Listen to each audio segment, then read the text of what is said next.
más me gusta de manera presencial, aunque sé que es más complicado, más por el viaje, pero yo prefiero las clases a la antigua de manera presencial, pero ante las circunstancias de el tiempo y todo, pues en esta vía también es oportuno poder compartir con ustedes.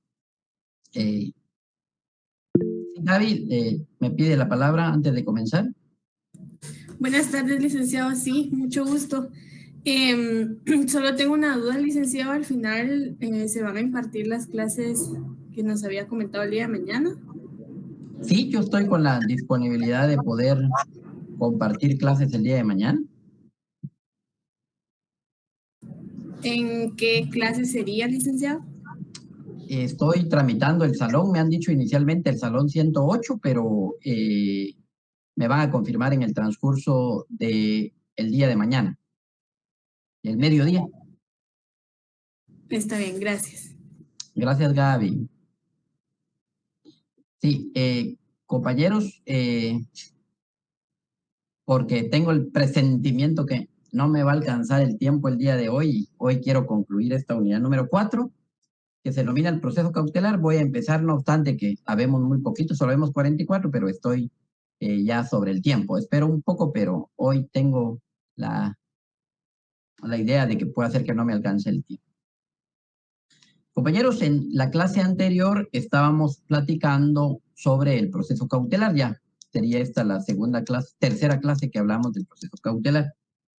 ¿Qué hablamos en la clase anterior? Que este es un proceso que, como su nombre lo dice, sirve para buscar garantizar las resultas de un proceso futuro.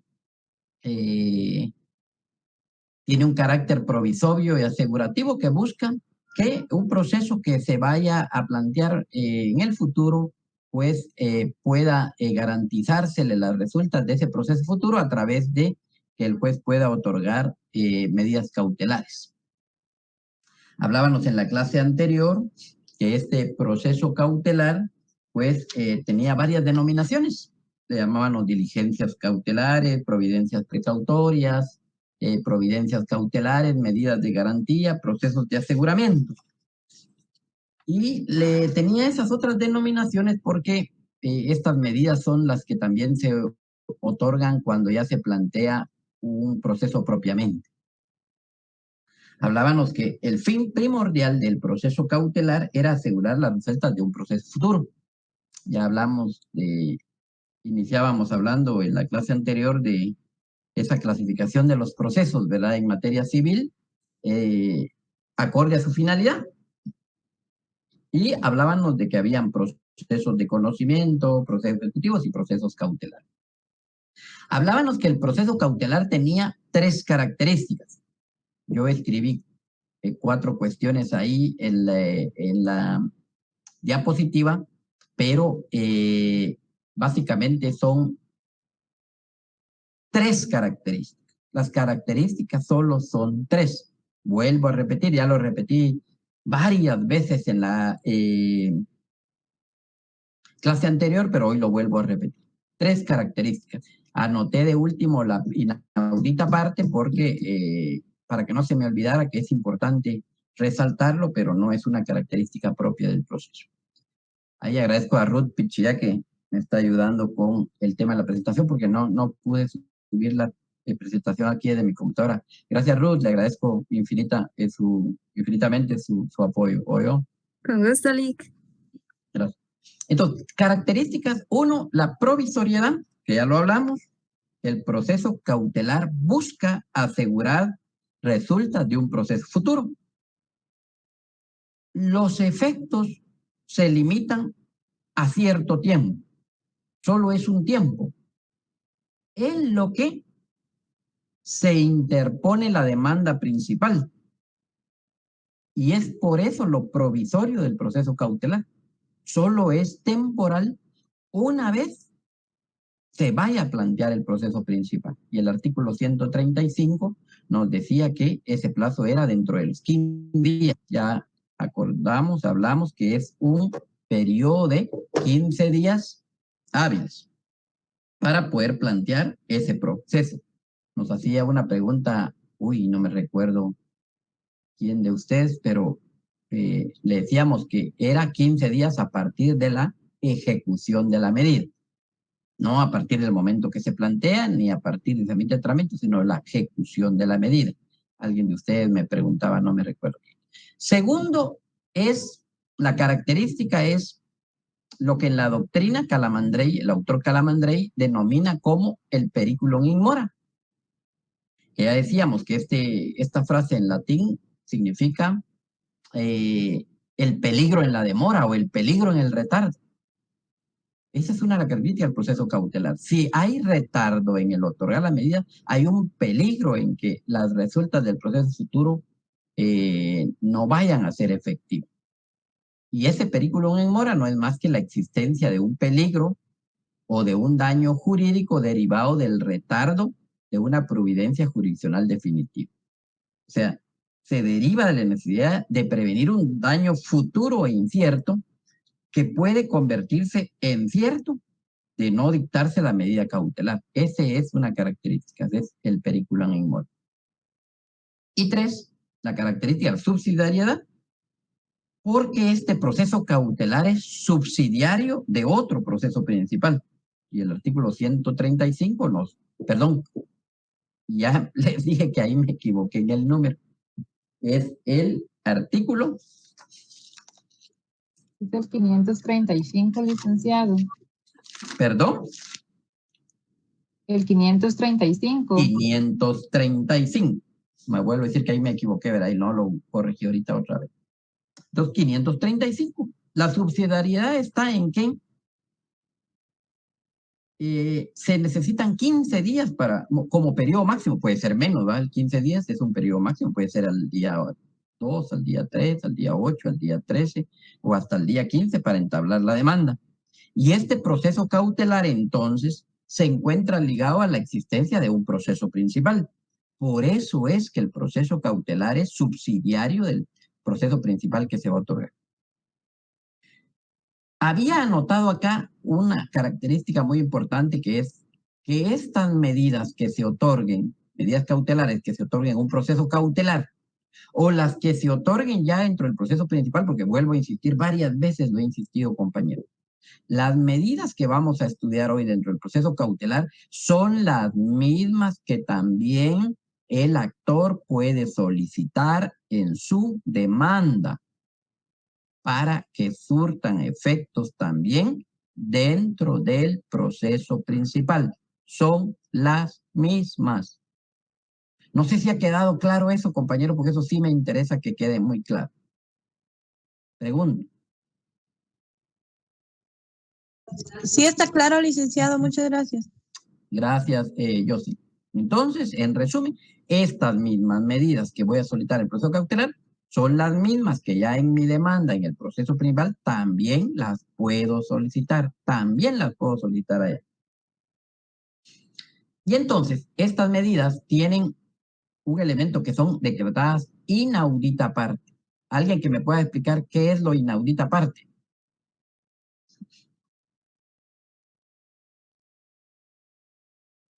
Sí, significa que las medidas son otorgadas sin escuchar a la otra parte. Así es, Jessy, le agradezco un montón. Así, Jessy. Y de hecho alguien me decía, no sé si puede intervenir la persona que me decía, porque creo que al final no le respondí la duda o no me recuerdo. Me decía, mire, pero eso es violatorio de los derechos humanos, podría construir, porque yo les dije, miren, acá esto se va a otorgar sin que se le esté preguntando a la otra parte, sin que se le dé audiencia a la otra parte si está de acuerdo o no está de acuerdo.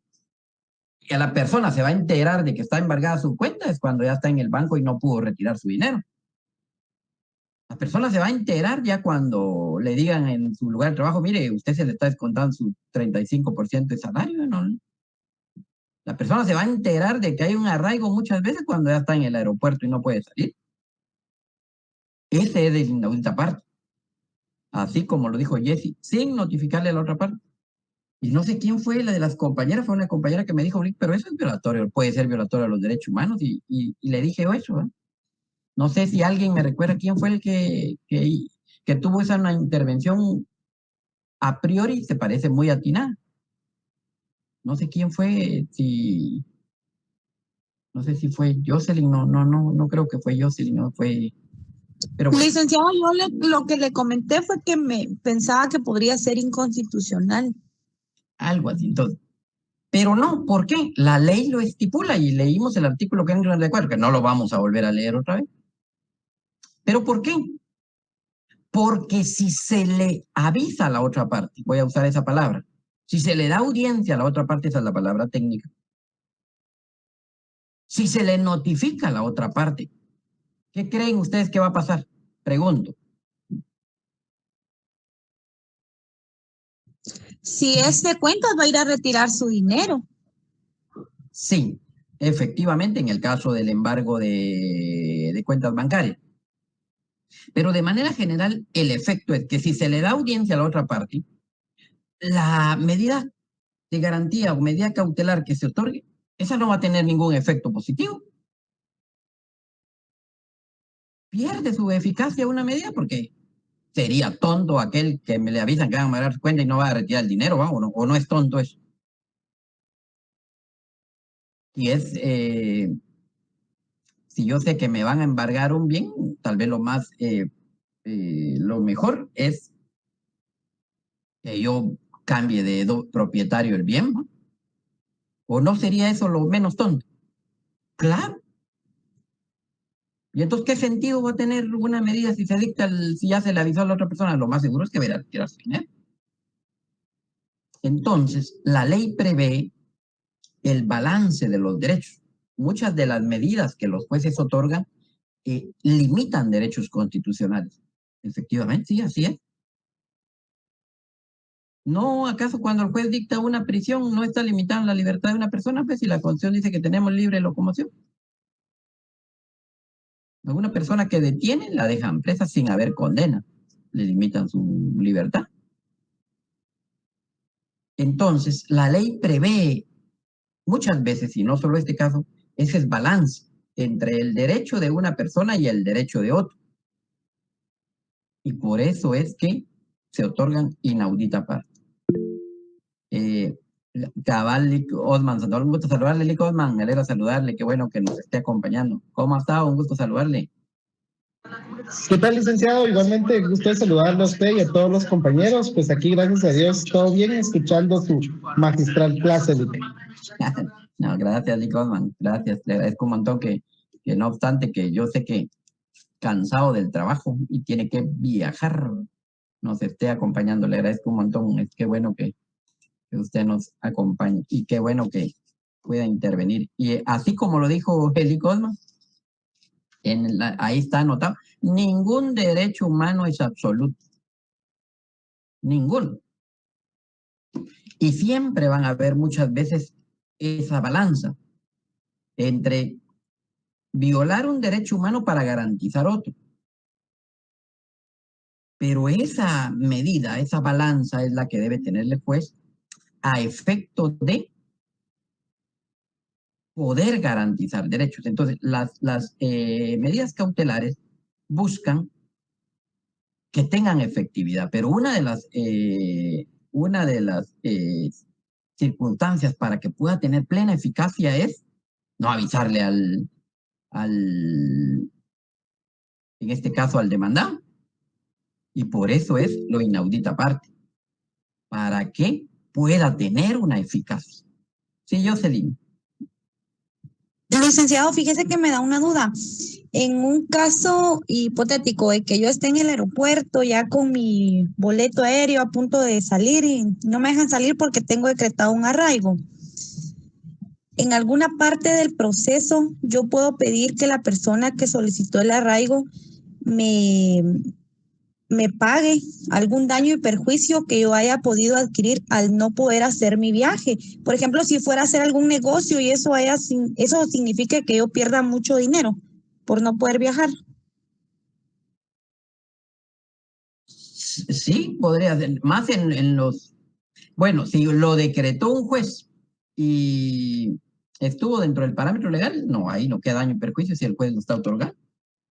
Podría haber un daño y perjuicio, y puede pasar. Ojo, antes más cuando los identificaban con cédula vecina, ahora con el DPI, esa circunstancia yo creo que ya no se puede dar. Pero antes nosotros se recuerdan que podríamos tener número de cédulas parecidos. O sea, acá en el departamento de Guatemala podían haber hasta 18, porque Adiale me corrige, había 18 municipios en el departamento de Guatemala. Entonces, todas las cédulas del departamento de Guatemala eran A-1, número de orden A-1. Y podían haber 18 cédulas A-1, 45.844. Ese A1, 45.844, podían haber hasta 18, porque podía haber una A1, 48.584 de San Juan Zacatepeque, A1, 48.554 de Valencia, A1, 48.554 de Villanueva.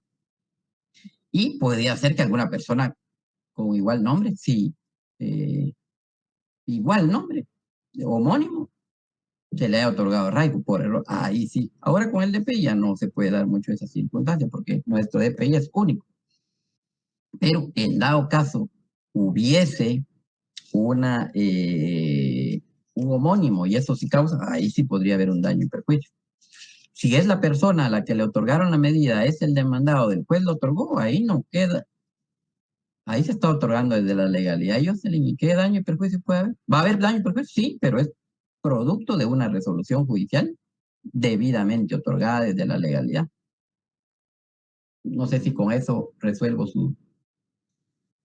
Por eso es que yo les decía, cuando leíamos los artículos, el artículo del Código Procesal Civil y Mercantil, que las medidas cautelares se otorgaban bajo responsabilidad ¿de quién? No sé si se Del que demandaba, del actor. Del que la solicite. 531, primer párrafo. 531. De toda providencia precautoria queda responsable el que la pide. No es responsabilidad del juez. Es responsabilidad del que la pide. Entonces, ese tema. Entonces, hablábamos de la contragarantía, que si la garantía es la que tiene que prestar el que la solicita, la contragarantía la debe otorgar en contra de quién otorgaron la medida. Y es con el efecto de que se levante la medida. Habíamos hablado también del tema... habíamos hablado que cuando alguien solicita contragarantía para que se levante la medida, el trámite es incidental. ¿Cuál es el incidente? Ustedes lo saben. Regulado a partir del artículo 135 de la Ley del Organismo Judicial, audiencia por 2 días. Si es incidente de hecho, se abre a prueba por 8 días y se resuelve al tercer día. Habíamos hablado también del trámite, que se interpone el proceso cautelar, se fija una garantía, el juez a través de un decreto decreta la providencia cautelar y a partir de que se ejecuta, el actor tiene 15 días para plantear la demanda del proceso principal. Continuando, habíamos hablado, bueno, eso era lo último que nos habíamos quedado. Hasta aquí quedó la clase del día lunes. A partir de ahora es lo propio de esta clase de hoy, día viernes 21 de marzo del año 2025.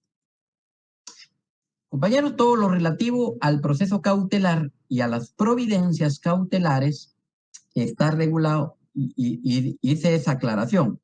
Todo lo relativo al proceso cautelar y todo lo relativo a las providencias cautelares que se van a solicitar dentro de una demanda principal, porque vuelvo a insistir, lo que estamos hablando ahorita es el proceso cautelar, pero estas providencias cautelares que vamos a estudiar ahora de manera individualizada son las que también el actor puede solicitar en su demanda dentro de un proceso principal. Ya lo repetí varias veces, pero lo vuelvo a repetir para que quede claro y podamos estudiar con mucho interés estas medidas. ¿Por qué? ¿Qué quiere decir? No se van a usar solo para un proceso cautelar, sino cuando yo solicito cualquier medida que me va a asegurar resulta de un proceso dentro de un proceso penal, son estas mismas las que podemos solicitar y las que se nos pueden otorgar, compañeros. Y esto está regulado en el libro 5 del Código Procesal Civil y Mercantil. Es el libro 5, como ustedes ya lo saben, se denomina alternativas comunes a todos los procesos. El nombre ya no es claro, no quiere decir que muchas de estas instituciones procesales que están reguladas en el libro 5 sirven para todos los procesos de conocimiento, ejecutivos y proceso cautelar propiamente también. Dentro de este libro 5, que ya lo mencionamos en alguna oportunidad, este libro 5 está dividido en 5 títulos. En esos 5 títulos contiene alternativas de muchas instituciones procesales que son comunes a todos los procesos de los diferentes procesos que existen en materia civil. Pero en el título 1, de todas esas alternativas comunes, el libro 5 regula las providencias cautelares. Si ustedes van a ver su índice, van a ver que ese título 1 de las providencias cautelares tiene 2 capítulos. El capítulo 1 es lo relativo a la seguridad de las personas y el capítulo 2 lo relativo a las medidas de garantía. Entonces, podríamos decir que las providencias cautelares se dividen en 2 grandes grupos. Uno, la seguridad de las personas, y el otro grupo, bueno, en la seguridad de personas es solo una, y otro grupo de providencias cautelares que se denominan medidas de garantía.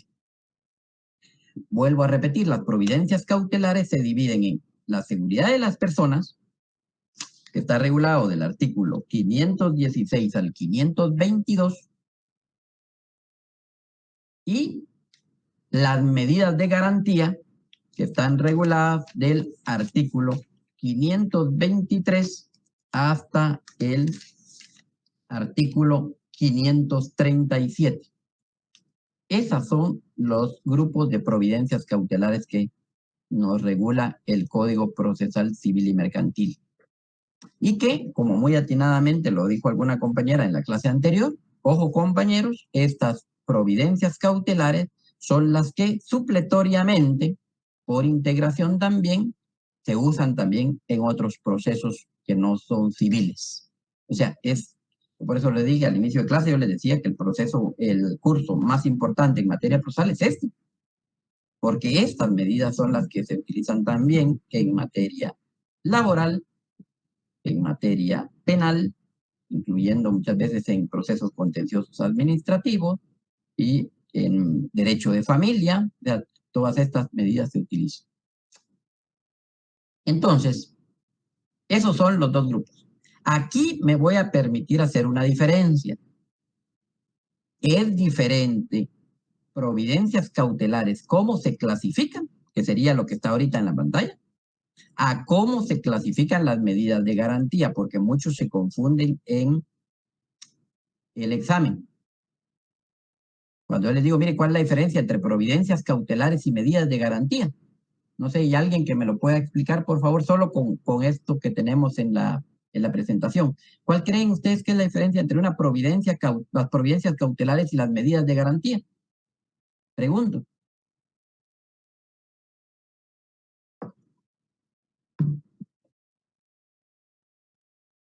¿Un valiente o una valiente? Licenciado, yo no sé si lo entendí bien.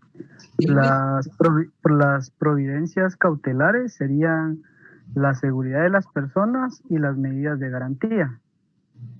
No sé si estoy bien. Y las medidas de garantía ya son aparte. Así sería.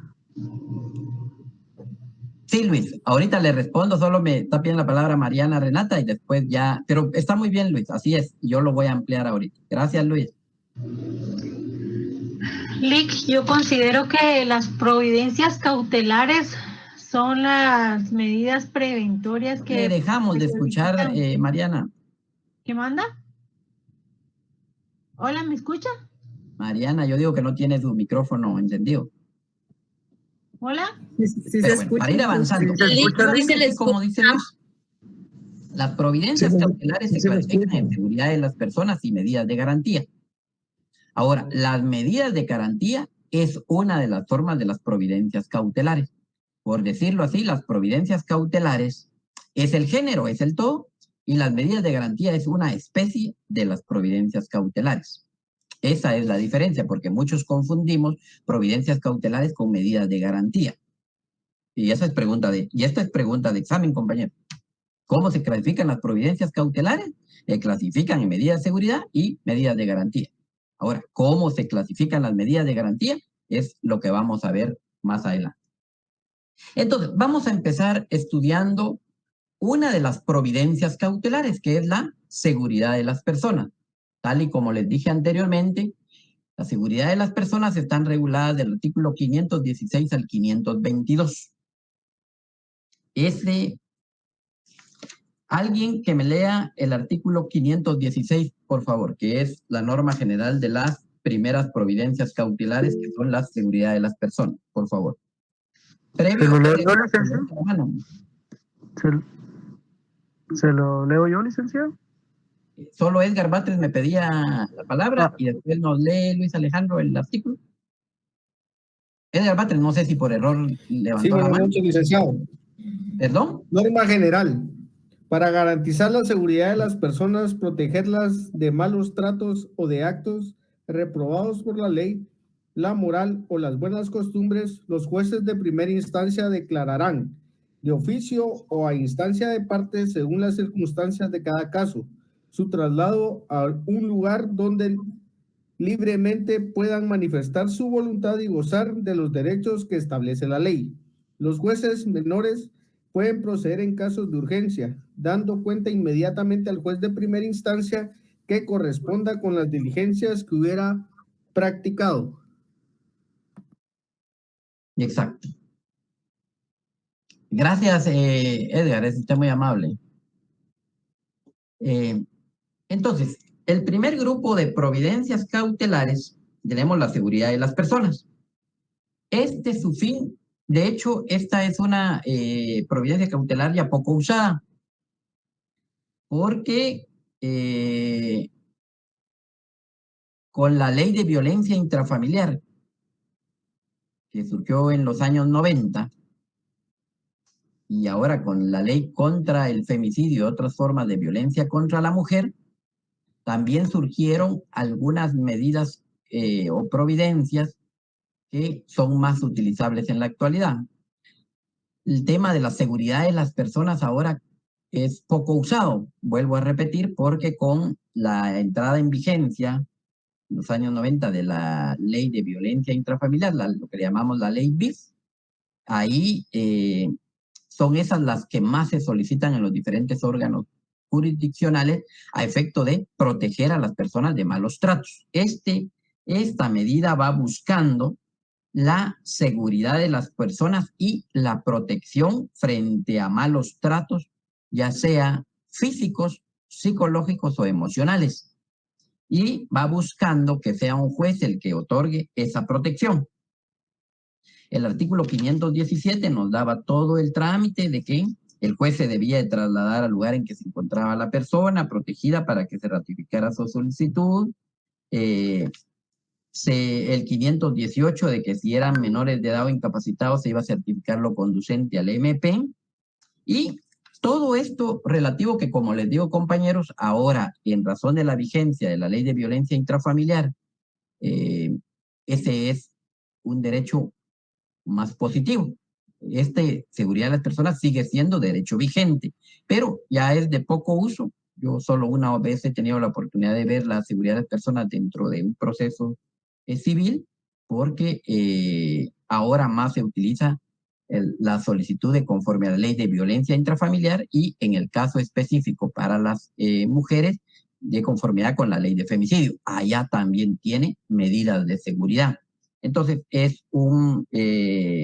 una providencia cautelar poco usada, en razón de lo cual, pues, no voy a profundizar porque es poco usada. No quiere decir que no esté vigente. Está vigente, pero ya se usa poco en razón de que resulta más efectivo las medidas de seguridad que están en la ley BIF y las que están para el caso de las mujeres en la ley contra el femicidio y otras formas de violencia contra la mujer.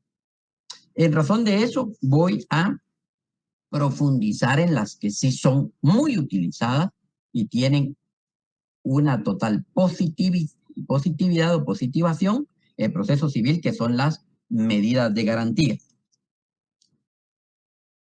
Vuelvo a repetir, lo he repetido muchas veces, discúlpenme compañeros, pero es para que quede claro. Hablamos de proceso cautelar cuando es antes de un proceso principal y básicamente hablamos de medidas cautelares cuando es dentro de un proceso principal. Vuelvo a repetir, estas medidas de garantía que ahora estamos viendo en pantalla son las medidas que tienen una total vigencia y total positivación dentro de los procesos civiles y que es muy necesario que lo aprendamos y lo estudiemos el día de hoy. Voy a pedirle a todos total atención porque son medidas que son bien importantes y que van a garantizar las resultados de un proceso. Dentro de las medidas, ¿cómo se clasifican? Pregunta de segundo examen parcial. ¿Cómo se clasifican las medidas de garantía? Y explícalas. Esa es una pregunta de segundo examen parcial.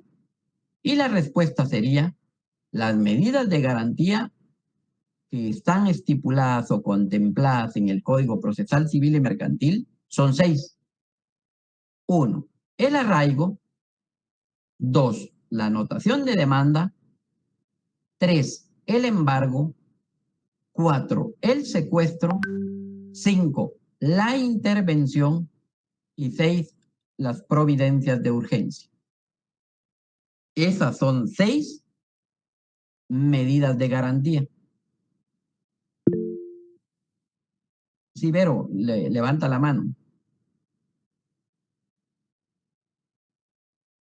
Sí, Vero, Sí, licenciado, perdón, no se activaba mi micrófono, pero ¿me podría repetir? Usted hizo una pregunta de cómo se clasifican, pero no entendí lo demás, se me fue el internet. ¿Podría repetirlo, por favor? No, es eso. Pregunta, examen parcial, Vero. Aquí hasta la pregunta damos, ¿verdad? Pregunta, Gracias. examen parcial. Enumere y explique las medidas de garantía que están reguladas en el Código Procesal Civil y Mercantil. Primera parte de la respuesta, enuméralas. 1, arraigo. 2, anotación de demanda. 3, embargo. 4, secuestro. 5, intervención. Y 6, providencias de urgencia. Esa es la enumeración. Explíquelas. Ahorita vamos a desarrollarlas para que ustedes las puedan explicar. Gracias, Edgar Batres. Ya usted escribió la respuesta ya ahí de 2 puntos del segundo examen parcial. Ahora, la gran diferencia es explicarla, ¿va? Esos son, como dicen ustedes, otros 20 pesos. Y esto para eso es que los vamos a aprender y a estudiar el día de hoy. Entonces, acá ya pueden entender ustedes la diferencia entre pregunta segundo examen parcial. Explique la diferencia entre providencias cautelares y medidas de garantía. ¿Cuál es la diferencia? La evidencia es que las providencias cautelares son 2. La seguridad de las personas y las medidas de garantía. Y las medidas de garantía son 6, las que están en la pantalla. Ahora sí ya entendemos la pregunta que yo había hecho al inicio. Esa era la respuesta, Luis Alejandro. Me recuerda que usted ya nos había explicado un poco. Gracias, licenciado, muy amable. Entonces, compañeros, ahora con toda la atención del mundo voy a empezar a estudiar, a explicar las providencias cautelares, específicamente las que están denominadas como medidas de garantía. Vuelvo a repetir, las medidas de garantía están contempladas en el libro 5, título 1, capítulo 2 del Código Procesal Civil y Mercantil. Primero, el arraigo. El arraigo, aparte de tener su regulación en el Código Procesal Civil y Mercantil del artículo 523 al 525, está regulado en 3 artículos, también está regulado de manera específica en el decreto 15-71 del Congreso de la República. Decreto 15-71. Es obligatorio que lo leamos. En muchos de los códigos, en el mío lo tiene, por ejemplo, en la parte final, tenemos como anexo ese decreto 15-71. Si ustedes revisan algunos subcódigos, especialmente los que tenemos algunos códigos que son de color verde, ese que yo estoy mostrando en la cámara, en la parte de anexo tiene el decreto 15-71, o sea, es un decreto del Congreso de la República, el número 15 del año 71. Ese decreto, no sé si alguien lo tiene a la mano, que nos pueda decir si lo tenemos, porque vamos a leer algunos artículos. Pero iniciamos con la lectura del artículo 523. Alguien que nos lea el 523. Edgar Batres y Carolina nos levanta la mano.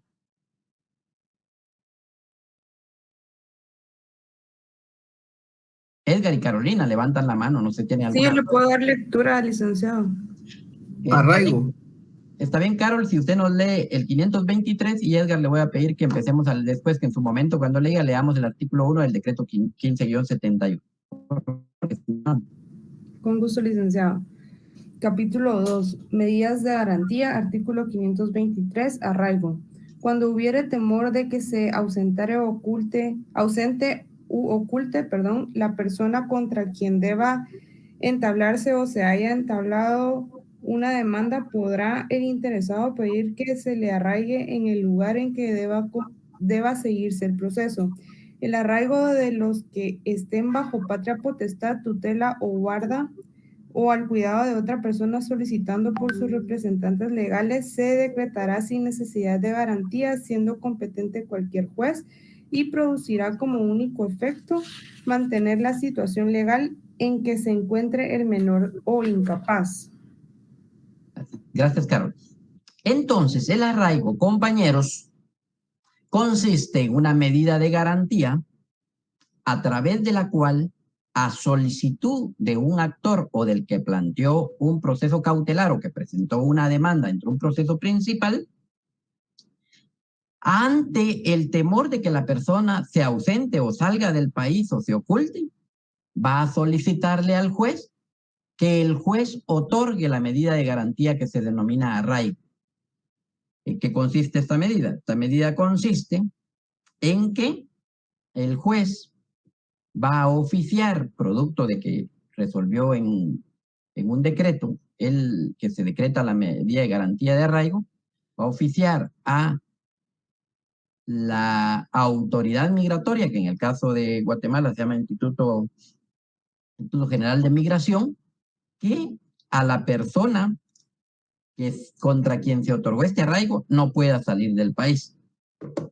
Esto lógicamente conlleva que va a ser su salida legal, ¿verdad? Porque en la realidad se dan muchas personas que salen de manera ilegal, lo que coloquialmente nosotros llamamos mojados. Ellos no se van a registrar, ellos salen, por decirlo así, de manera ilegal del país, entonces ellos no va a quedar un registro. Pero hablemos de la persona que va a salir de manera legal, no va a poder salir, no se le va a permitir su egreso del país en razón de que un juez ha decretado el arraigo.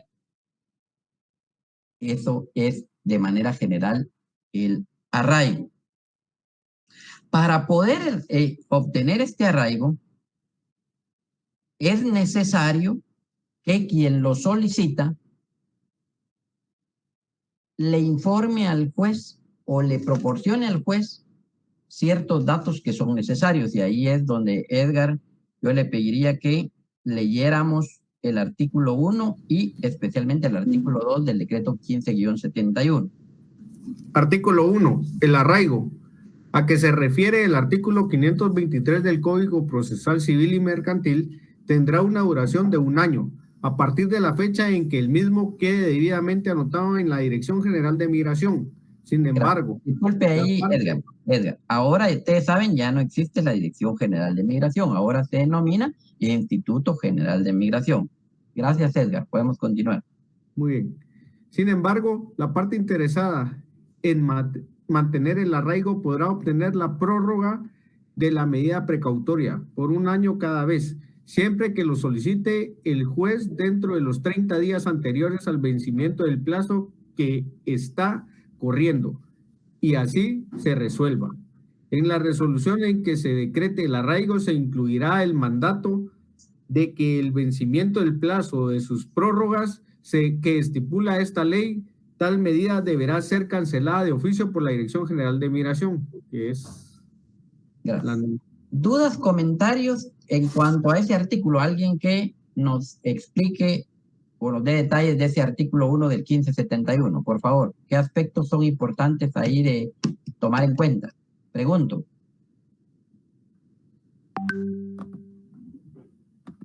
Licenciado, buenas tardes. Yo la duda que tengo es ¿hasta cuántas veces podría, digamos, el actor solicitar esta medida de garantía? Lo voy a decir en broma, Claudia, 50. Pero no 50 de 25 más 25, no, sino 50 de... No hay un número. Okay. Para que no se le olvide, lo hice en broma. 50 Claudia. años. No, se puede solicitar 50. Cuantas veces quiera, ¿verdad? Pero 50 con S, no con C. Sí, pues. Okay. Es broma, Claudia, lo dije para que nunca se nos va a olvidar. Pero con la respuesta queda claro, Lic. Sí, gracias. Entonces, ¿qué quiere decir? La medida del artículo 1, 1571, voy a avanzar. Cuando un juez otorgue el arraigo, se va a otorgar por un plazo máximo de 1 año. Cuando venza ese año, el Instituto de Migración lo debe de revocar de oficio. No necesita otro oficio juez para decir, mire, deje sin efecto el arraigo. No, de oficio. Eso es lo que nos decía ese último párrafo del artículo 1. Cuando ya vaya a vencer el arraigo, ya estamos en el día 364, ya va a vencer, la parte interesada puede volver a solicitar, y así lo puede solicitar, en relación a su pregunta, Claudia, las veces que él crea conveniente. Y el juez, una vez se cumplan con lo dicto de ley, pues lo debe de otorgar. Luis, pedía la palabra, no la di porque estaba hablando. Sí, licenciado, pero ya me contestó la duda porque eso es lo que no sabía, si cada año se revocaba el oficio, ¿verdad? Y valga la redundancia de oficio, y tenía que solicitarse de nuevo, pero ya me sí, así es, Luis. Y aquí hay dos aspectos importantes en los que se confunden mucho los abogados. Si yo voy a solicitar, así como lo dice el último párrafo del artículo 1, el primer párrafo del artículo 1. Sin embargo, leo, la parte interesada en mantener el arraigo podrá obtener la prórroga de la medida por 1 año cada vez, siempre que lo solicite al juez, dentro de los 30 días anteriores a que vence. Acá existen dos aspectos. Uno, la prórroga de la medida y que se vuelva a otorgar otra vez la medida, pero ya no como prórroga. Porque cuando vienen a los órganos jurisdiccionales, memoriales, donde dice, señor juez, vengo a solicitar la prórroga, pero lo solicitan una vez ya vencido el año, se le resuelve que no ha lugar a la prórroga, porque esa la debió haber solicitado. ¿Con qué anticipación? Bueno, 30 días. 30 días. Los últimos 30 días. Ojo, oigan eso. La prórroga hay que solicitarla antes de que venza, dentro de los 30 días. Prórroga. Y alguien está solicitando prórroga. Si no lo solicitó antes de los 30 días, y ya pasó el año, ¿y lo puede volver a solicitar? Sí, lo puede volver a solicitar otra vez, pero ya no es prórroga.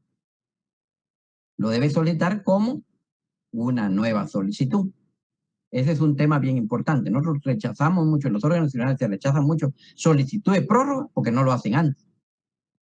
Ahí hay que solicitarlo como una nueva solicitud.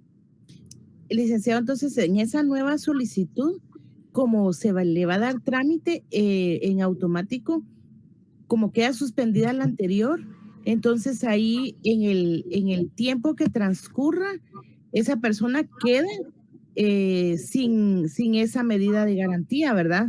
Es decir, es el ínterin en que se le da trámite, la persona pudiera salir del país. Sí, ahí no va a tener ningún problema y Migración pudo haber levantado, debió haber levantado la medida en automático al vencer el año.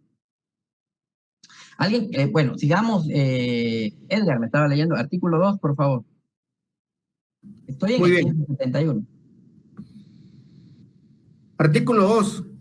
A fin de que puedan registrarse por las autoridades de migración que forman en forma adecuada los arraigos que decretan los tribunales, en la comunicación que se dirija a ellas deberá expresar los nombres y apellidos completos del arraigado, salvo el caso de que solamente tuviera un apellido en el cual se deberá hacer constar esa circunstancia: la edad, estado civil, profesión u oficio, nacionalidad, domicilio, el número de cédula de vecindad o de pasaporte cuando se trate de extranjeros no domiciliados, y cualesquiera otros datos personales que identifiquen a la persona arraigada.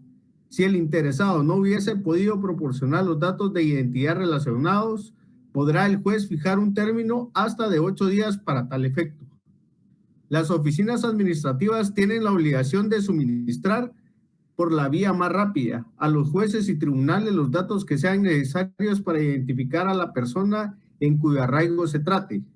Quedamos ahí, lo demás ya no tiene interés para... Entonces, esto, artículo segundo, ¿qué es importante? Es qué datos debo de proporcionar yo como solicitante para que un juez me otorgue el arraigo. Uno de los grandes errores, y es muy común, compañero, los abogados de los actores solicitan el arraigo pero no proporcionan estos datos. Porque muchos abogados creen que el arraigo está regulado únicamente en el Código Procesal Civil y Mercantil. Y ustedes en la presentación anterior yo no le había agregado el decreto 1571. El Ruth envió al chat la presentación. Allá no tiene el decreto 1571. Yo había olvidado, ahora ya lo tienen ustedes ahí anotado. Entonces, muchos abogados, como no leen el decreto 1571, entonces solicito, señor juez, el arraigo de Juan Eduardo Vázquez Méndez, quien se identifica con el DPI, tal y tal y tal, punto.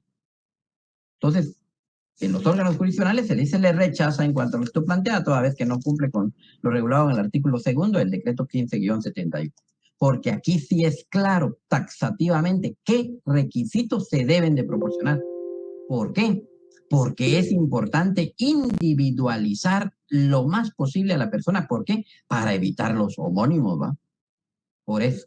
Más cuando era cédula. Ahora, acá se entienden ustedes, compañeros, ahora ustedes se interpretan que en donde se lea cédula de vecindad se refiere ahora al DPI, ¿verdad? Eso es todo. Una ley posterior deroga a una ley anterior. Sí, Jorge Arturo, gusto saludarle. Licenciado, muy buena tarde. Buenas tardes. Con respecto a lo que usted está explicando acá en el artículo 2, me llama la atención la parte final y concluyente del artículo, que dice que para que los tribunales de justicia decreten el arraigo y las autoridades de migración lo registren cuando se trate de ejecución en el procedimiento económico coactivo, serán suficientes los nombres y apellidos completos del arraigado. Me da duda porque entonces no es necesario cumplir con todos los demás datos de identificación que anteriormente pedía el artículo 2, o siempre sí. Si no lo lee, Jorge Arturo, se lo vamos a agradecer mucho. Y le voy a leer la parte final del artículo 2, si me lo permite. Sí, por favor. Dice: para que los tribunales de justicia decreten el arraigo y las autoridades de migración lo registren cuando se trate de ejecución en el procedimiento económico coactivo, serán suficientes los nombres y apellidos completos del arraigado, salvo en el caso de que solamente tuviera un apellido, circunstancia que deberá hacerse constar, y su domicilio. Exacto. Entonces Cuando es económico coactivo ya no piden todo el resto de identificación personal que pedían anteriormente, o siempre. Esa es la duda. Pregunto si alguien sabe qué es el proceso económico coactivo. Si no, yo lo explico así. Solo la que es, verás, rápido. ¿Alguien sabe qué es el proceso económico coactivo? Licenciado, si no mal me equivoco, es un proceso que solo llevan los funcionarios públicos. No. Bueno, ¿qué es el proceso económico coactivo? El proceso económico coactivo es un proceso a través del cual el Estado, a través de sus instituciones, lógicamente, va a poder cobrar deudas tributarias o no tributarias. Ese es el económico coactivo. Por poner ejemplo, una municipalidad va a cobrar una multa, o el INGUAT va a cobrar el impuesto a un hotelero que no ha querido pagar el impuesto de turismo. Ese es el juicio económico coactivo. Como es un proceso en el cual quien va a ejecutar o va a presentar la demanda es el Estado, la ley le dio un trato especial al Estado. Esa es la razón, Jorge Arturo. Ese es el sentido. Muchas gracias, Lee. Tiene bastante lógica eso. Perdone, ¿usted me podría hacerme el favor de repetirme? ¿Usted podría hacerme el favor de repetirme el concepto del económico coactivo que acaba de decir? Perdón. El Estado puede... El proceso económico, si alguien no lo... Como dice San Google, pero lo voy a decir de manera general. A través del proceso económico coactivo, el Estado, a través de sus entidades o instituciones, va a poder solicitarle a un juez el cobro de una obligación tributaria o no tributaria contra un particular que no lo haya pagado de manera voluntaria. Ese es el económico coactivo. En el proceso económico coactivo, el actor siempre, sí y solo sí, ¿quién va a ser? El Estado. El Estado, a través de una institución. Hablemos Universidad de San Carlos, hablemos una municipalidad, hablemos un ministerio, hablemos un instituto. Ahí el económico coactivo. El ejemplo típico es, yo como municipalidad voy a ir a hacer un económico coactivo porque un X ciudadano, vecino, no pagó un impuesto, un tributo. Fíjese, Lick, de que en la Contraloría General de Cuentas se utilizaba mucho este sistema del económico coactivo. Este proceso no es un sistema. Este proceso, perdón. Sí, tiene razón, perdón. Este proceso del económico coactivo. Exacto. Y era normalmente cuando algunas personas que trabajaban en las municipalidades habían tenido sanciones. Exactamente. Ese es un ejemplo. La Contraloría de Cuentas puede cobrar aquellos tributos que, producto de las sanciones, la persona no lo pagó de manera voluntaria, cuando hubo un hallazgo. Entonces se plantea no un juicio civil, se plantea un juicio económico coactivo, que existen los tribunales económicos coactivos. Ese último párrafo que usted leía, Jorge Arturo, porque por eso surge la pregunta, cuando es un proceso económico coactivo, al Estado sí no se le pide todo, lo del artículo 2. Tiene un trato especial el Estado, por cuestión obvia, ¿va?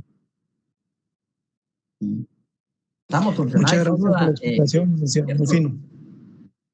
Sí, pero a los particulares, ahí sí nos dan un trato diferente al artículo 2. Entonces, vuelvo a repetir, cuando nosotros solicitemos una medida de garantía de arraigo, debemos de proporcionar, sí y solo sí, todos los requisitos que estipula el artículo 2. Si no, no me lo deberían de otorgar. Esto no lo dice el Código Procesal Civil y Mercantil, pero lo dice el decreto 15-71.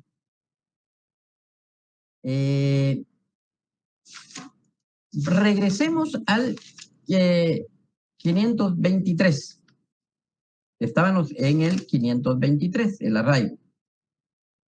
524. Alguien que nos lea el 524, por favor. Código Procesal Civil y Mercantil.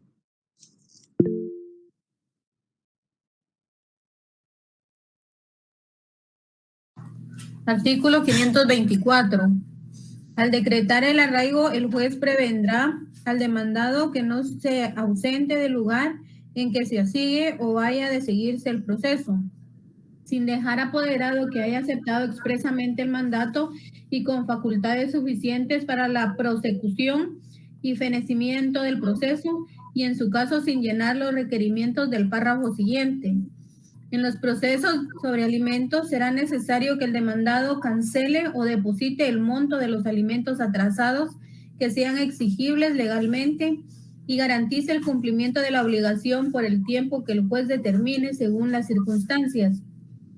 En los procesos por deudas provenientes de hospedaje, alimentación o compras de mercancía al crédito, el demandado deberá prestar garantía por el monto de la demanda. También deberá prestar esta garantía al demandado que hubiera librado un cheque sin tener fondos disponibles o que dispusiere de ellos antes de que transcurra el plazo para que el cheque librado sea presentado al cobro. Apersonado en el proceso, el mandatario, prestada la garantía a satisfacción del juez en los casos a que se refiere el párrafo anterior y cumplido en su caso lo relativo a alimentos atrasados, se levantará el arraigo sin más trámite. Si el mandatario constituido se ausentare de la República o se imposibilitare para comparecer en juicio, el juez sin formar artículo nombrará un defensor judicial del demandado. Tanto el mandatario constituido como el defensor judicial tendrán en todo caso, por el Ministerio de la Ley, todas las facultades necesarias para llevar a término el proceso de que se trate. El juez de oficio en forma inmediata comunicará el arraigo a las autoridades de migración y de policía, así como a las dependencias que estime conveniente, para impedir la fuga del arraigo. En igual forma se comunicará el levantamiento del arraigo. Gracias, Cari. ¿Se recuerdan ustedes que cuando hablábamos de las providencias cautelares de manera general, yo les hablaba de la figura de la contragarantía, especialmente en el proceso cautelar? ¿Qué es la contragarantía? ¿Alguien que me lo explique? Que lo vimos el día lunes. Pregunto. ¿Qué es lo que se plantea para levantar la medida de arraigo? Gracias, Jocelyn. No es solo para arraigo. Natalie, también estaba pidiendo, Natalie Santizo. Natalia. Es la garantía que debe presentar el demandado. ¿Para qué? Para levantar la medida que haya sido decretada. Para levantar la medida. Esa es la contragarantía. ¿Y cómo debía otorgarse la contragarantía allá cuando lo expliqué en el proceso cautelar de manera general? ¿En qué consistía? ¿Cuál era? Alguien que me recuerde. Licenciado, quizás era por el trámite incidental. Exacto, pero ¿y en qué iba a consistir la contragarantía? Así es, Vero, es en el trámite incidental, el trámite.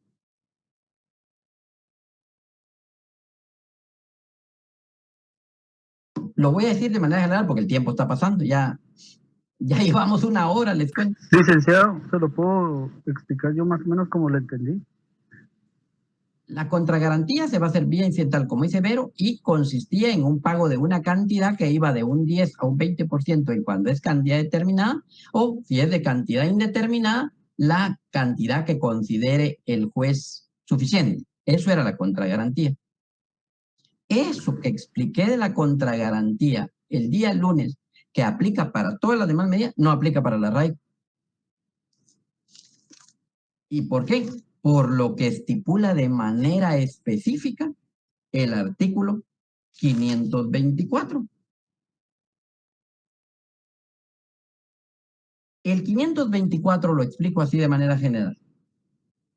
El 524 estipula el efecto del arraigo y estipula que el arraigo va a otorgarse por un término máximo de 1 año, así lo dice el 1571, y al vencer el año en automático queda sin efecto. Este arraigo implica que el demandado no se puede ausentar del lugar donde se lleva el proceso sin dejar apoderado que se haya aceptado expresamente el mandato y con facultades suficientes. ¿Qué quiere decir eso? Quiere decir de manera general Ya después, ahorita explico el segundo párrafo, que hay otras cuestiones muy específicas, para algunas cuestiones muy específicas, pero de manera general, este 524 nos está estipulando que para levantar el arraigo, sí y solo sí, se debe de constituir un mandato en el cual yo deje un mandatario que vaya a responder por las resultas del proceso o que me vaya a representar dentro del proceso. Entonces, ¿qué se debe de hacer? Yo debo de otorgarle un mandato. Ustedes saben que los mandatos judiciales, ley del organismo judicial a partir del artículo 188, los mandatos judiciales solo se pueden otorgar a 2 personas. A alguien que sea abogado o a alguien que sea mi pariente. Solo ellos se puede otorgar mandato judicial. Mandato judicial es para que me representen en un juicio. Entonces, para que yo pueda solicitarle al juez que me levante un arraigo, debo de indicarle al juez y justificarle al juez que ya otorgué un mandato y que ese mandatario es el que va a seguir respondiendo dentro del proceso. Eso es lo que estipula el 524. Ese es, por decirlo así, la contragarantía específica del mandato. Pero hay otros aspectos importantes que señala el 524. Segundo párrafo. En los procesos sobre alimentos, será necesario que el demandado cancele o deposite el monto de los alimentos a tratados exigibles. ¿Para qué? Para que me levanten el arraigo. Sigo otros aspectos específicos. En los procesos por deudas provenientes de hospedaje, de alimentación, compra de mercadería, el crédito, el demandado deberá prestar garantía por el monto de la demanda. Punto. Si es por deudas, por hospedaje, por alimentación, compra de mercadería, el crédito, para que me levanten el arraigo, ¿qué debo hacer? Debo prestar garantía por el monto de la demanda. Si me están cobrando 100,000 quetzales. ¿Cómo se hace eso? Voy a solicitar al órgano judicial que me extiendan un recibo para que yo pueda depositar eso en la tesorería del organismo judicial. Sigo leyendo. También deberá prestar esta garantía el demandado que hubiere librado un cheque sin tener fondos disponibles o que dispusiera de ellos antes de que transcurra el plazo para que el cheque librado sea presentado al cobro. Entonces, esos son de los aspectos generales del arraigo. Entonces, ahí después hay otros aspectos muy propios del derecho penal, porque esto también aplica para el derecho penal, entonces da otros elementos del nombramiento del defensor judicial. Pero de manera gerencial, para que yo pueda ir avanzando, el arraigo es, compañeros, que un juez ordena que yo no pueda retirarme del país. 525, alguien que me lea el 525. Yo, licenciado, como Artículo 525, quebrantamiento del arraigo. El arraigado que quebrante el arraigo o que no comparezca en el proceso por sí o por representante, además de la pena que merezca por su inobediencia, será remitido a su costa al lugar de donde se ausentó indebidamente, o se le nombrará defensor judicial en la forma que previene el artículo anterior, para el proceso en que se hubiere decretado el arraigo y para los demás asuntos relacionados con el litigio.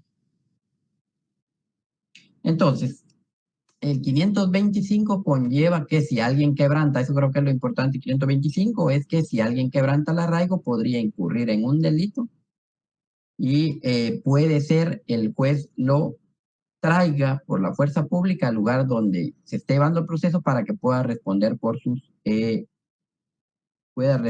por las responsabilidades que se pretenden dentro del proceso. Eso es. Concluyo con el arraigo y voy a otra medida, la anotación de demanda. Hay mucha confusión en la práctica tribunalicia en cuanto a la anotación de la demanda y el embargo. Y muchos abogados, ustedes no lo van a creer o tal vez sí lo van a creer, confunden esas dos medidas de garantía. Y cuando presentan sus memoriales, no se les otorga porque no las plantean o la solicitud no la plantean de una manera adecuada. Y tienden a confundir esas dos medidas, la anotación de demanda y el embargo. Por eso lo voy a explicar casi de manera conjunta. Alguien que me lea el artículo 526 y después el 527. Anotación de la demanda. Cuando se discuta la declaración, constitución, modificación o extinción de algún derecho real sobre inmuebles, podrá el actor pedir la anotación de la demanda de acuerdo con lo dispuesto en el Código Civil. Igualmente, podrá pedirse la anotación de la demanda sobre bienes muebles cuando existan organizados los registros respectivos. Efectuada la anotación, no perjudicará al solicitante cualquier enajenación o gravamen que el demandado hiciere sobre los mencionados bienes. Gracias. 527. Pero solo voy a permitir eso y después ya hablo de él. ¿Cuál es la esencia para entender la anotación de demanda? Inicialmente, solo el título ya me da la definición de lo que es esta medida de garantía. Anotación de demanda. Es que la demanda que se está dilucidando o diligenciando en un órgano jurisdiccional se va a anotar en un registro sobre el bien mueble o inmueble. Solo ese título ya me dijo bastante. Es anotar mi demanda. Es que un juez le va a ordenar a un registrador de la propiedad o en la SAT o en el registro mercantil que anoten que sobre ese bien mueble o inmueble hay una demanda en contra. Bueno, no hay demanda en contra del bien, pero lo digo así para que lo entendamos. Quiere decir que sobre ese bien mueble o inmueble hay un proceso que se está dilucidando en un órgano jurisdiccional. Esa es la medida. Pero ojo, esta anotación de demanda, medida de garantía, se va a solicitar y el juez la va a otorgar cuando se esté discutiendo algún aspecto sobre un derecho real.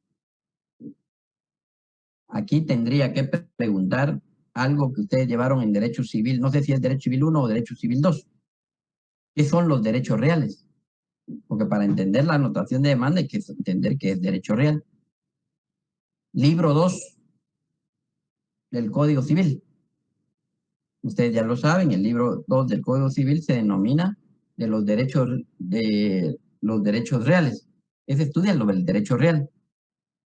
Y ese es el libro segundo del Código Civil. Regula todos los aspectos de los bienes de la propiedad y demás derechos reales. Es el libro segundo que se denomina de la propiedad y demás derechos reales. Se regula todos los derechos reales. Y entonces, cuando en un proceso se esté discutiendo jurídicamente, procesalmente, sobre la declaración, constitución, modificación o extinción de algún derecho real sobre un bien inmueble, entonces puedo pedir la anotación de demanda. Pero un aspecto bien importante, y eso es la naturaleza y la esencia de la anotación de demanda, para no confundirlo con el embargo. Para que yo, como actor, a través de mi abogado, pueda solicitar la anotación de la demanda, es imperativo necesario, obligatorio, que se esté discutiendo en ese proceso sobre ese bien en específico. O sea, el tema de discusión de ese proceso es sobre un derecho real de la Constitución, modificación, extinción o declaración de un derecho real sobre ese bien inmueble. De tal cuenta que no puedo pedir la anotación de demanda sobre otro bien inmueble, que aunque sea propiedad del demandado, pero no se está discutiendo nada de ese bien inmueble dentro de este proceso. O sea, sí y solo sí puedo solicitar la anotación de demanda si se está discutiendo algo sobre ese bien inmueble en ese proceso en el cual voy a solicitarlo. Punto. Así de concreto. Licenciado, ahí se podría entender entonces, por ejemplo, vamos a suponer que yo, por ejemplo, hice un contrato con una inmobiliaria. Y entonces a mí me están requiriendo los cobros. Bueno, no, lo voy a cambiar. Vamos a suponer que yo soy propietaria de 2 bienes inmuebles, pero uno yo lo hipotequé con el banco. Y entonces ese que hipotequé, pues ahorita está en ese proceso de cobro porque yo no he pagado las mensualidades de tal hipoteca. Pero entonces el banco en ese sentido no puede reclamar que hagan una inscripción o una anotación de demanda por el otro inmueble que yo tengo, porque aquí del que se está hablando es del que yo tengo inscrito como deuda o hipotecado con el banco. Entendí, pero no es así como usted lo plantea, Claudia. Y lo voy a explicar. Y por eso es que muchos abogados cometen ese error.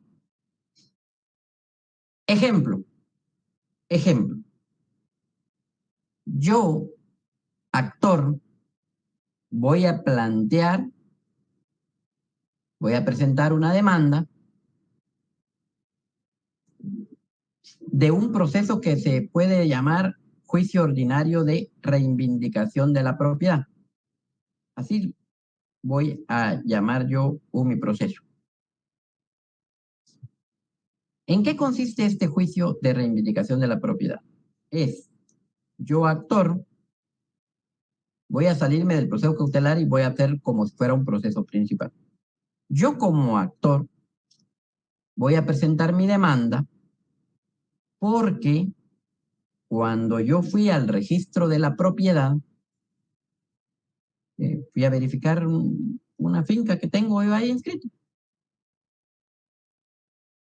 Y resulta que cuando solicito una certificación del registro o una consulta electrónica, también eso se puede solicitar, yo evidencio que el bien ya no está a mi nombre, sino que ya está a nombre de Luis Alejandro Moral. Y entonces, investigando otro poco, yo veo que, solo lo estoy poniendo de ejemplo, Luis Alejandro, no se vaya a molestar. Verifico que Luis Alejandro es dueño de bien porque él fue a faccionar la escritura pública con algún notario, fue a requerir los servicios de un notario que faccionó la escritura pública y falsificó mi firma. Ahora yo voy a solicitar un proceso para reivindicar la propiedad, porque esa propiedad no es de él, sino es mía. Pero ese bien que ese proceso va a realizarse sobre la discusión de ese derecho real de propiedad que yo tengo de ese bien inmueble identificado como finca 15, folio 15 del libro 51 de Guatemala. Entonces, en este caso, yo sí puedo pedir la anotación de demanda sobre ese bien inmueble, sobre la finca 15, folio 15 del libro 51 de Guatemala. Puedo pedirla, ¿verdad?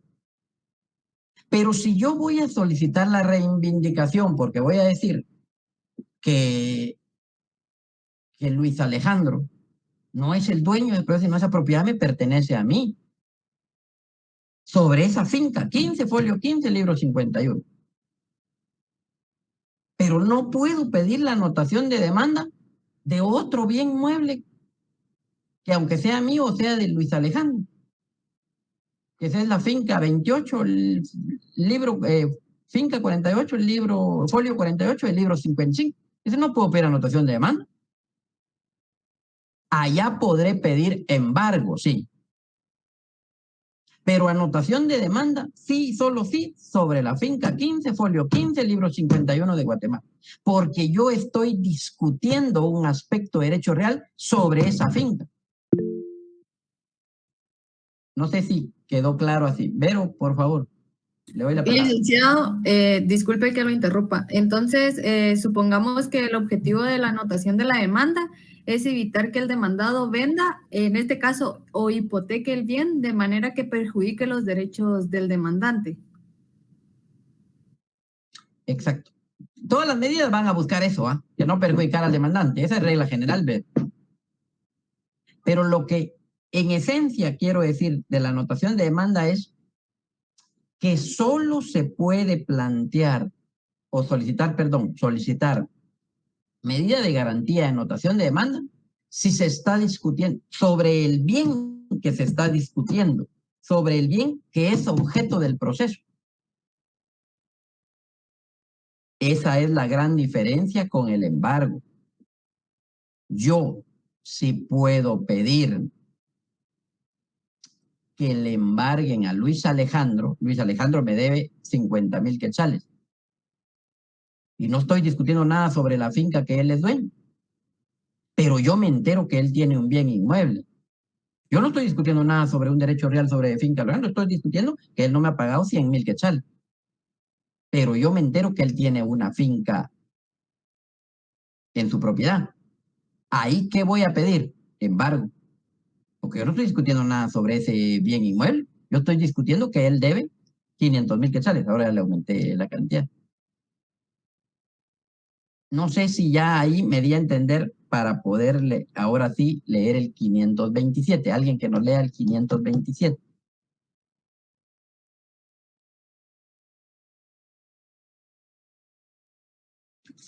Embargo. Licenciado. ¿Sí?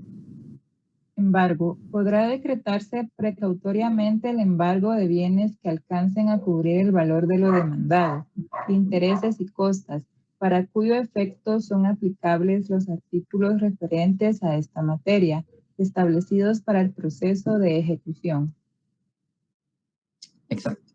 Entonces, ambos van a garantizar las resultas del proceso. Ambos van a beneficiar al que lo está solicitando. Pero en la anotación de demanda, sí y solo sí, yo la voy a solicitar sobre el bien inmueble o mueble del cual se está discutiendo o es objeto del proceso. Yo, sobre la finca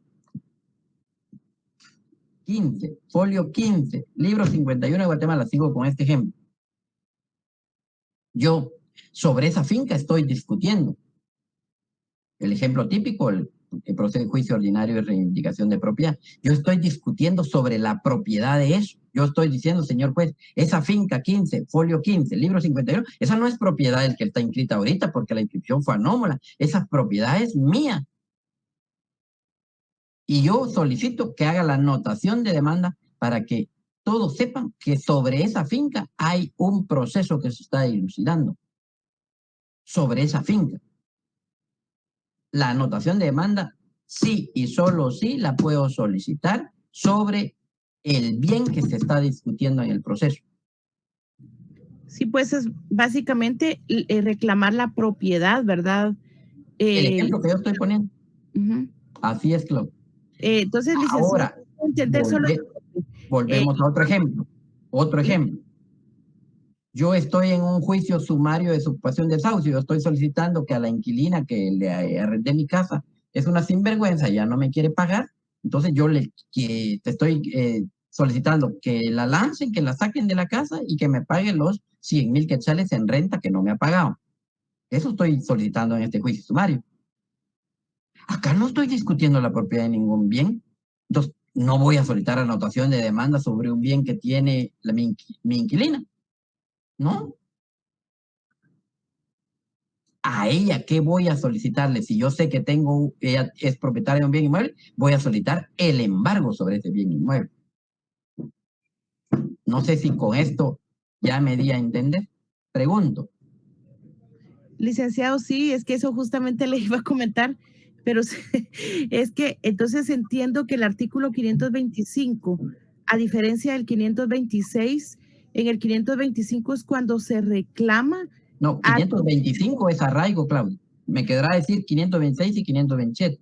Ah, sí, perdón. Entonces el 526 se reclama la posesión de un derecho, de un bien. Ahí tengo la duda. Dice, usted menciona bien mueble e inmueble y el artículo menciona solo inmueble. Entonces no sé si... No, el segundo párrafo, lea, Claudia. Vamos a ver. En el segundo párrafo del artículo 526. Sí. Ah, sí, perdón, mil disculpas, licenciado.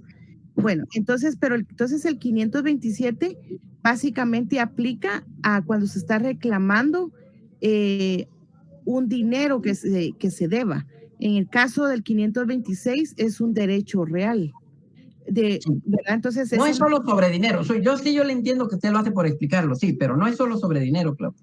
Lo que yo le quiero decir en concreto a usted y a todos es, anotación de demanda sí y solo sí la puedo solicitar sobre la discusión del bien inmueble que es objeto del proceso.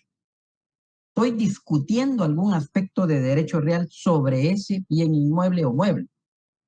El ejemplo típico, la reivindicación de propiedad. Yo estoy discutiendo un derecho real sobre ese bien inmueble y entonces voy a pedir que se anote la demanda sobre ese bien inmueble.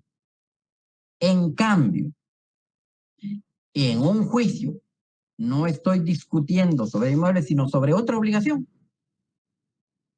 Se está discutiendo que el Banco GIT Continental está cobrando a X persona la cantidad de 100,000 porque debe una tarjeta de crédito.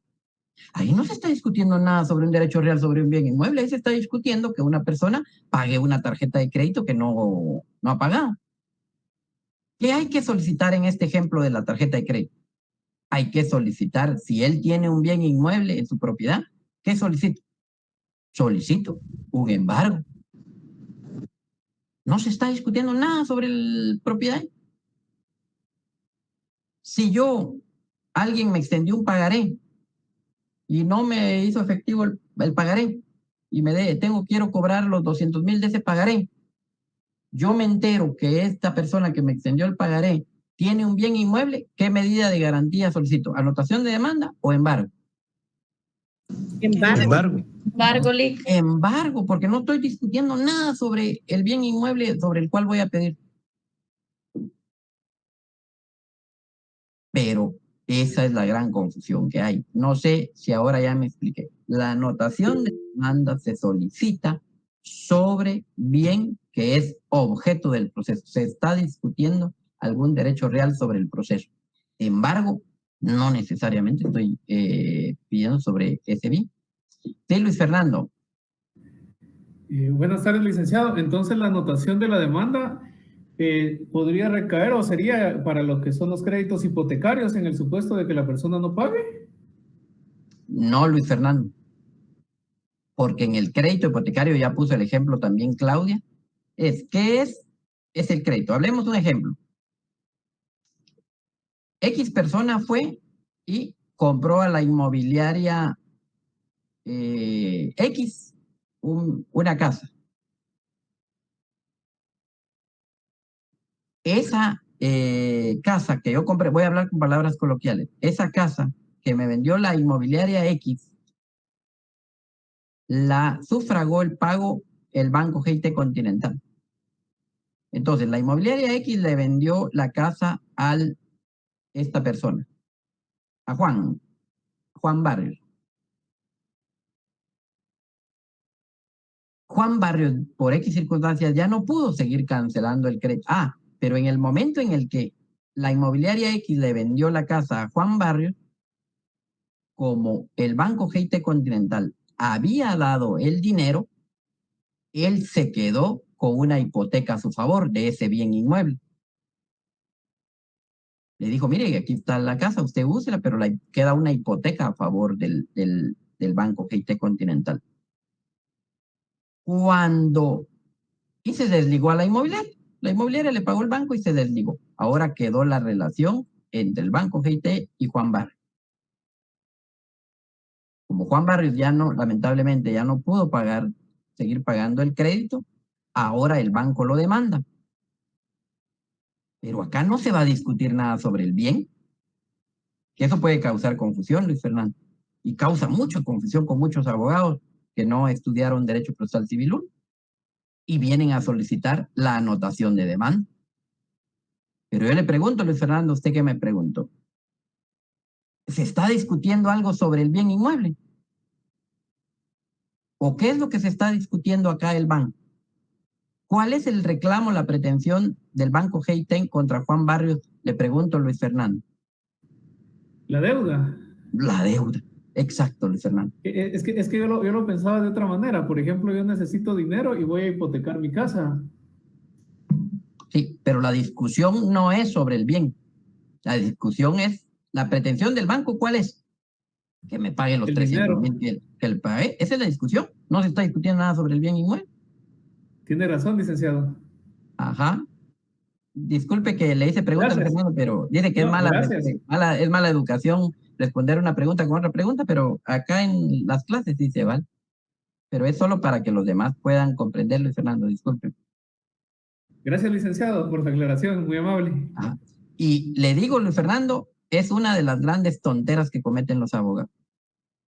El ejemplo es, vengo a solicitar el préstamo, fíjese que mi cliente le dio un préstamo a tal persona y le dejó hipotecada la casa, entonces vengo a solicitar la anotación de demanda sobre eso. Y se le rechaza.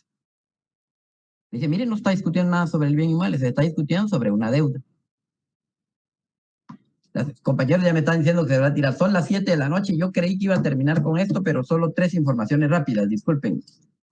Miren, perdón, no he podido subir notas, pero es porque no pude realizar lastimosamente el examen extemporáneo el viernes pasado porque nos fueron a sacar del salón. Entonces, el próximo lunes, ese es el anuncio, próximo lunes es el examen extemporáneo. Pero voy a adelantarme a subir notas porque yo estaba esperando, pero voy a subir notas mejor el fin de semana y para los compañeros que tienen pendiente extemporáneo, después lo voy a subir. La disculpa, no he subido notas, pero esa es la excusa. Entonces voy a subir notas y los exámenes temporáneos después les voy a subir, que lo puedo subir. Quería esperar, pero no, ya no voy a esperar más tiempo.